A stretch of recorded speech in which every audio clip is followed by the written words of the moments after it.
Ruscism, the darkest idea of the 21st century, which has become the driving force for the Russian president, the Russian army, and the Russian people.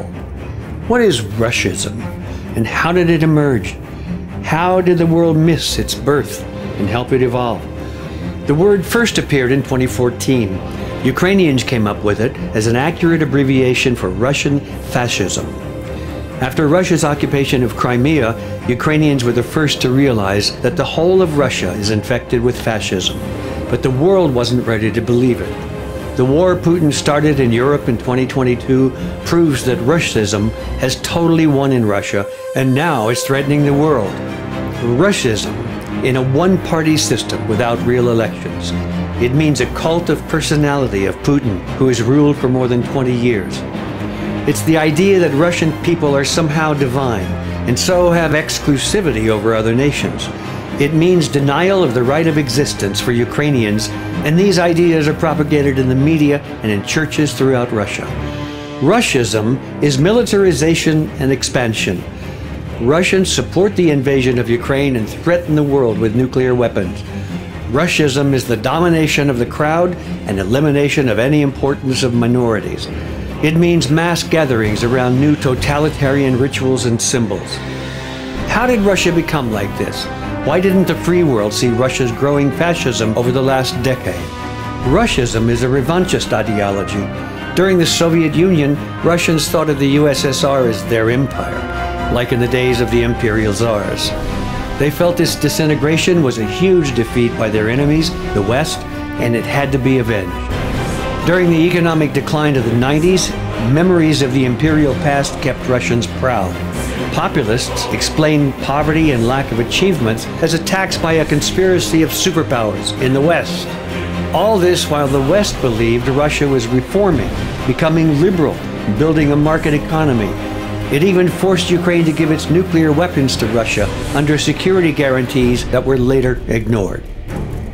Vladimir Putin came to power under revanchist slogans and started the Second Chechen War. But the West wanted to see him as a young liberal leader of democratic Russia. It didn't see the genocide of the Chechen people by Russia's army, and it ignored the hybrid wars supported by Russia in Moldova and Azerbaijan. The free world thought that doing business with Russia was the best way to prevent a resurgence of its instinctive authoritarianism. They thought that a wealthy society meant a democratic society. But Putin used billions of dollars from oil and gas revenues to strengthen special services, rearm his army, and establish control over the media, and then instigate propagandist mass culture, including co-opting Victory Day, May 9th, Russia's main holiday filled with military parades. That day, celebrating the World War II victory, has been turned into a central uniting idea of Russian society. The popular motto in Russia today is "We can repeat it," meant now as a threat to the West, their perceived enemy. Putin encouraged Russians' dreams of restoring the old Soviet borders, beginning with Ukraine. State propaganda declared that Ukrainians and Belarusians are all part of the Russian people. Those who supported Ukraine's independence and national statehood were named Nazis. And then came the invasion of Crimea in 2014, when Ukraine did not manage to ensure the withdrawal of Russia's Black Sea Fleet from its territory. Now, Russian media has been working on forming an image of the external enemy, NATO. The rapprochement of Ukraine and Georgia with the West was perceived as a life-threatening event for Russia. The West was pictured as immoral and weak, unlike spiritual Orthodox Russia. Russians were ecstatic when in 2008 their army invaded Georgia under an invented pretext. Western reaction was predictably sluggish. The Kremlin understood that Russians liked military force and the West would do nothing to impede it. That's why when Russia quickly occupied Crimea in 2014, the level of Putin's support broke records. Even liberal Russians and political opponents of the regime supported the occupation. They were ready to forgive everything to return the territories of the empire. One people, one empire, one leader, just like 300 years ago. After February's unprovoked invasion of Ukraine, the last dissenters left Russia. The rest of the Russian people are blinded with Ruscism and can't see it.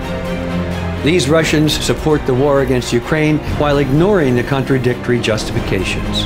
Russians are told they started war to prevent war. They deny the existence of Ukrainians as a people and think they should be eliminated. Russians think they're liberating Russian-speaking Ukrainians. When they see that Ukrainians are not happy about that, they accuse them of treason. The peak of absurdity is that Russists are convinced they are at war with Nazi fascists led by a Jewish president. And then, according to that logic, countries which don't support Russia must also be fascists. Ruscism is turning into a global threat.